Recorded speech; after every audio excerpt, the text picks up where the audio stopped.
Olá pessoal, eu vou tratar aqui sobre o capítulo 2, que é o Estado de Natureza, que é o livro segundo tratado sobre o governo de John Locke.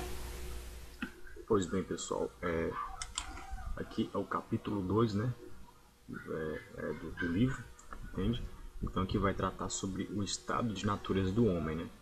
Então, na parte introdutória que eu falei no vídeo passado, né, ele vai dar o conceito de poder político. Vamos relembrar. Então, o direito político é o quê? O direito de fazer leis como a pena de morte e, consequentemente, outras penalidades, né? Isso com o intuito de regular e preservar a comunidade, né? Empregar uma força, né, de defesa da comunidade, tanto na parte interna como na parte exterior dela, né? Tudo isso em prol do bem público, entende?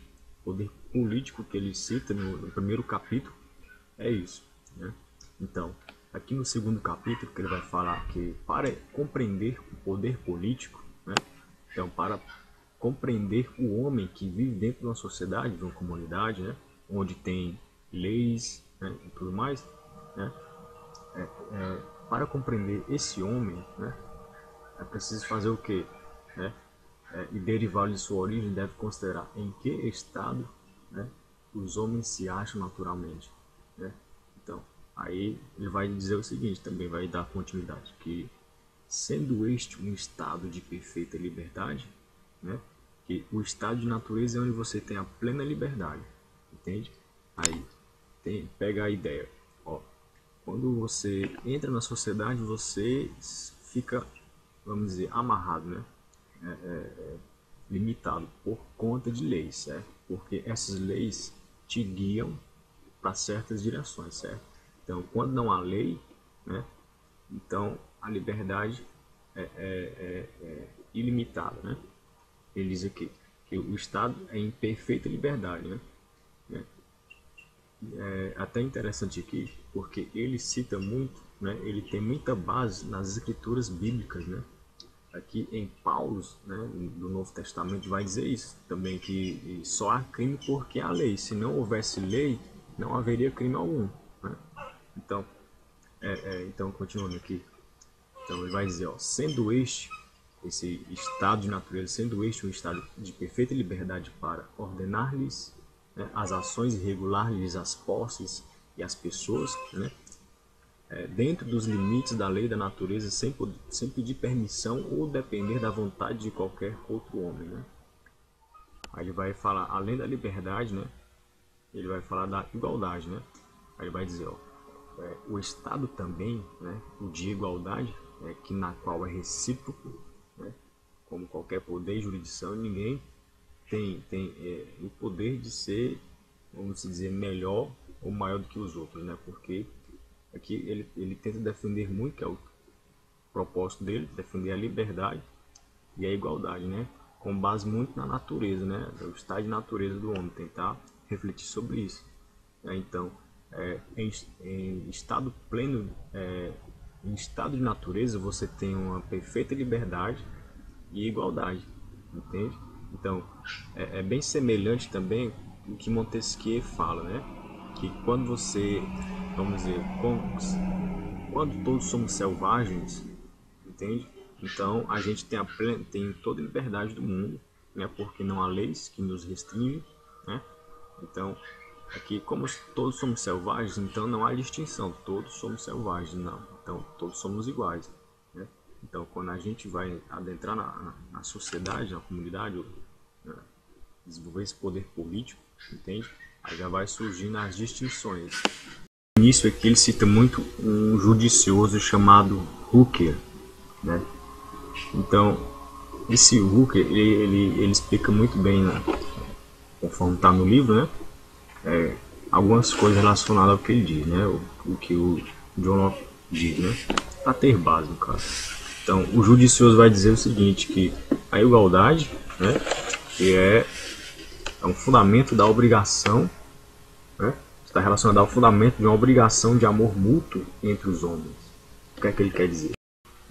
Tem que ficar com essa ideia que John Locke ele trata muito de uma reciprocidade, né? É um acordo mútuo das vontades, né? Então tem que haver essa reciprocidade para poder a confiança, para poder a sociedade ser administrada, no caso. Então, o judicioso, a citação ainda vai dizer o seguinte, né? Então, se o meu desejo de ser amado pelos meus iguais em natureza, tanto quanto, ó, se o meu desejo de ser amado pelos meus iguais em natureza, tanto quanto seja possível, impõe-me um dever natural de mostrar para com eles uma afeição igual, né? Então aqui você vê aqui a reciprocidade, né? Então, do mesmo modo que eu quero ser amado, o outro também, fulano, ciclano, entende? Então, todos queremos ser amados, né? Então, para que todos sejamos amados, né? Para que haja um bem entre todos, é necessário todos praticar o bem, né?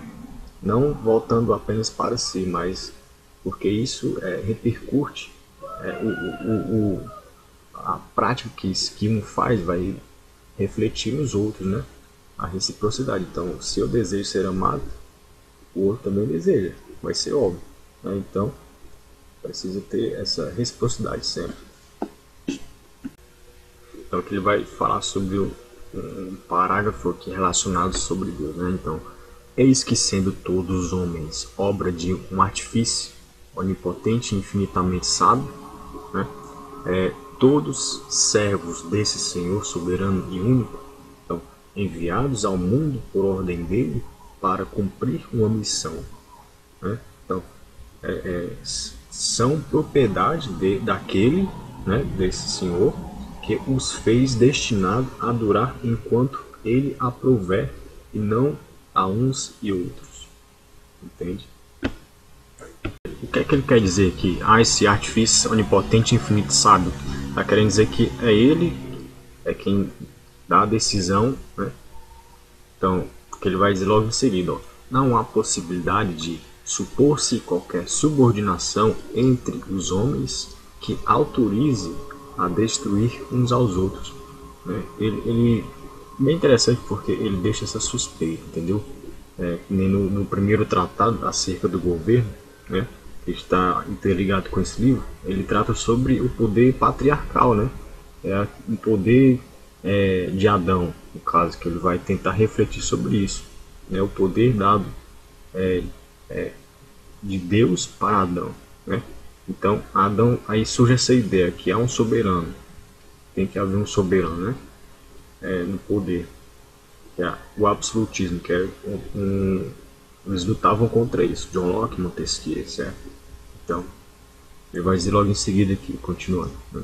Quem tem a obrigação de preservar-se e assim não o faz, né, deve fazê-lo pela humanidade. Então, preservação da vida, liberdade, saúde, bens e de outros. Então, se você tem a obrigação de preservar a tua vida e você não faz, né, você tem que fazer isso, nem que não seja por você, mas que seja pela humanidade, né?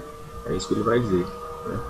Porque como está tudo em sociedade, então, de certo modo, estamos todos interligados aqui, né? Estamos todos conectados, tanto de modo direto como indireto. Então, se você que tem a obrigação de preservar a vida e não preserva, você tem que buscar algum modo de se sustentar, né, em prol da humanidade, por mais que seja praticamente ele está querendo impor em função contra a vontade daquele que não quer preservar a vida, né?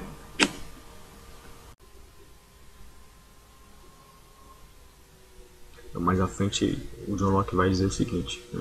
Para impedir a todos os homens que invadam os direitos dos outros e que mutuamente se molestem, e para que se observe a lei da natureza, que importa na paz, na preservação da humanidade, né? Então, põe-se naquele estado a execução das leis da natureza nas mãos de todos os homens, né? Então, o que é que ele está querendo dizer aqui, né? Se uma pessoa age com má fé, né, prejudica o direito do outro, então, em estado de natureza onde todos são iguais, então todos podem restringir, né, todos podem castigar esse sujeito, entende? Então, aqui no parágrafo 8, né, um texto que quer dizer, John Locke vai dizer o seguinte: no estado de natureza, um homem consegue o poder sobre o outro, né?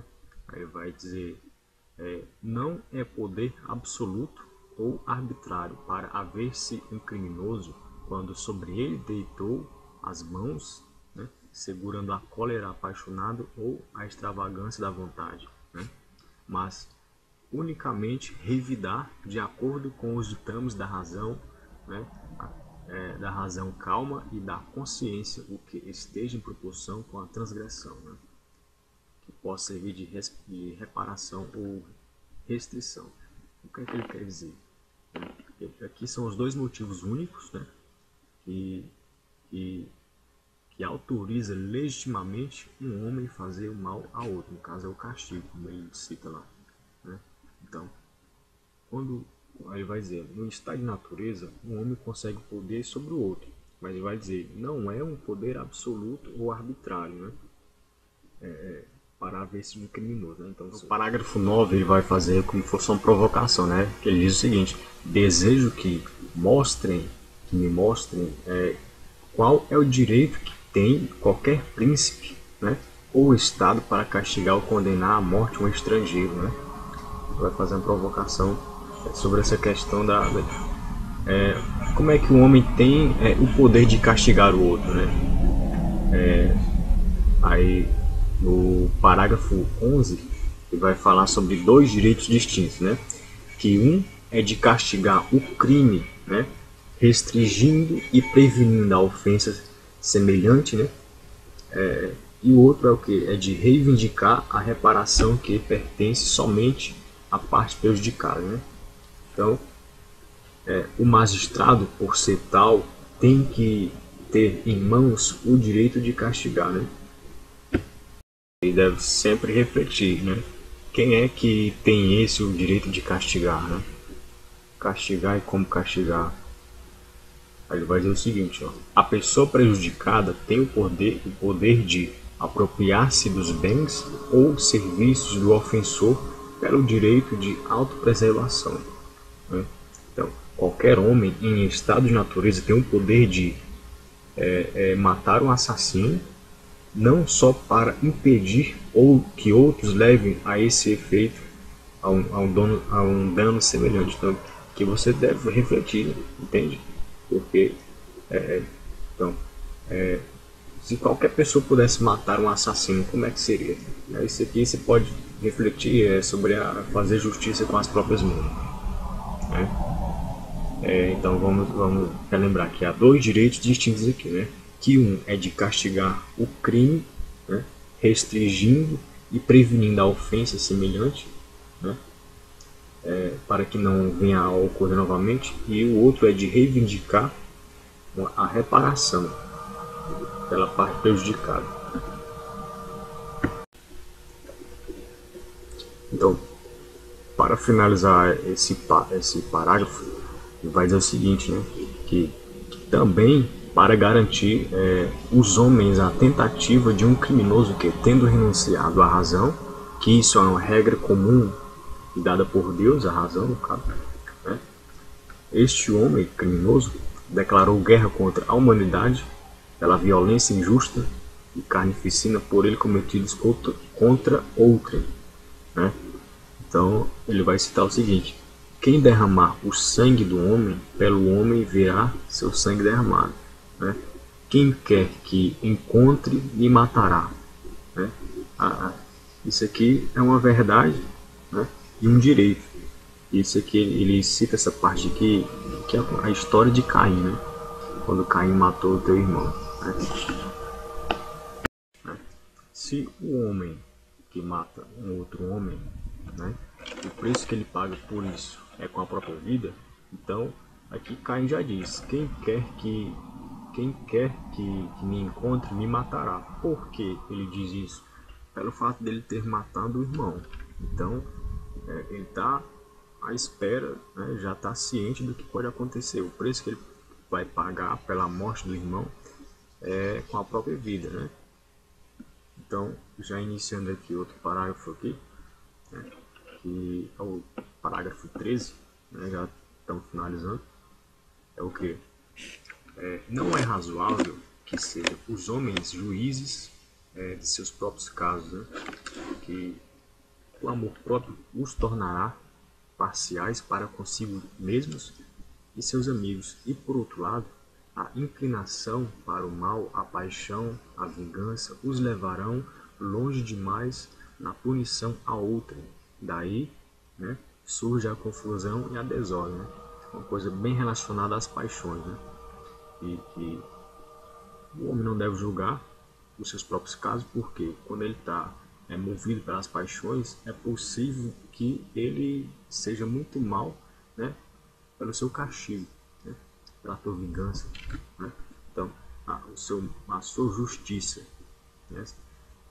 Então é por isso que há outros que não seja, que é preciso haver outros que para fazer juízo dos seus casos, né?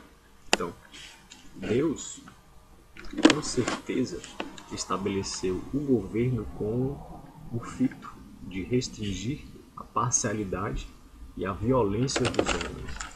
Entende?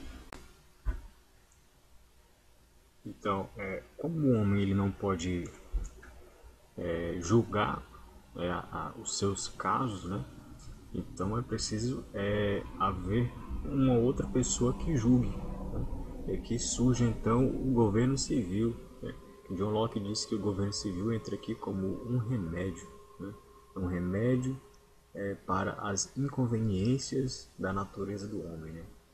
Então aqui ele vai dizer o seguinte, que é fácil imaginar que quem foi tão justo que se tornou capaz, né, de causar dano ao irmão, raramente será tão justo que a si condene por isso, entende? Então, é por isso que há os juízes que vão fazer esse julgamento, não os homens, né? Se é tão fácil imaginar que quem foi tão injusto, né, que se tornou capaz de causar dano ao irmão, este que causou dano ao irmão, é muito raro ele julgar a si mesmo pelo dano que ele causou a outrem, né? É por isso que há os juízes como fosse o intermédio das vontades, né? Então, aqui para finalizar essa parte aqui, né, melhor será, né, no estado de natureza, né? E aqui ele vai dizer, ó, os homens aqui, né, não são obrigados a submeter-se à vontade injusta de outrem. Está falando aqui sobre o estado de natureza. Quando você está no estado de natureza, você não é obrigado a se submeter à vontade de outra pessoa, né? E também, se quem julgar errar, se quem julgar errar no juízo, em próprio caso ou de terceiro, é responsável, né, pelo julgamento perante os homens, né? Então, aqui finaliza aqui o parágrafo 13. Já está finalizando aqui agora o parágrafo 14, né? 14 e 15. Então, o 15 inicia com a questão, né? Onde é que estão esses homens em estado de natureza? Onde é que estão esses homens em estado de natureza? Em plena liberdade, né? A igualdade, como ele diz aqui, né? Aí ele vai dar a seguinte resposta, né? Ou pelo menos tenta responder, né? Então, como os príncipes e governantes de Estado independentes, né, para toda parte do mundo estão em um estado de natureza, né? Ele está querendo dizer que os príncipes e governantes eles estão em um estado de natureza. Ele não diz em qual estado de natureza. Então, dizer qual é o estado de natureza é o que ele tenta refletir aqui nessa primeira parte do livro, né? Para você julgar, como ele diz no início, para poder fazer um juízo é preciso dizer em qual estado de natureza o homem se encontra, né? Então, quer dizer que todos estamos em um certo estado de natureza, mas não sabemos qual, né? Então, aqui ele tenta se referir aqui ao que? Aos governantes, né? das comunidades independentes, né? Para descobrir eles em qual estado de natureza eles se encontram, né? Então já deixa claro que eles estão em um estado de natureza, mas não sabemos qual, então a gente vai tentar descobrir, né? Então não é qualquer pacto, né, que se faz cessar o estado de natureza entre os homens, né? Mas o de concordar, né, mutuamente, em conjunto, em formar a comunidade. Essa comunidade se volta, se fica como sinônimo de corpo político, entende? Porque da comunidade surge o corpo político, né? Então, para finalizar esse primeiro livro, é o que? A confiança, né, e a manutenção da palavra pertencem aos homens como homens e não como membros da sociedade. Consegue? Aqui é como se estivesse falando que a confiança estivesse entre os homens antes deles adentrarem, deles formar uma sociedade assim, né? Então, é meio que fulano confia em ciclano, né, fora da sociedade, no estado de natureza, né? Então, quando eles entram na sociedade, né, então aqui há uma concordância mútua entre eles para formar essa comunidade, né, e esse corpo político em prol do bem comum de todos, né? Então, pessoal, aqui a gente finaliza, né, esse capítulo, né? Eu não falei de todos os pontos porque ficaria muito extenso, né? Eu gostaria muito que se inscrevesse, né? Inscrevesse aí, dá um like aí, comentem aí que precisa melhorar, porque a gente vai sempre aprimorando, né? Então, a gente vai dar por encerrado esse primeiro capítulo, né? E estarei aguardando vocês na próxima reflexão. Até a próxima.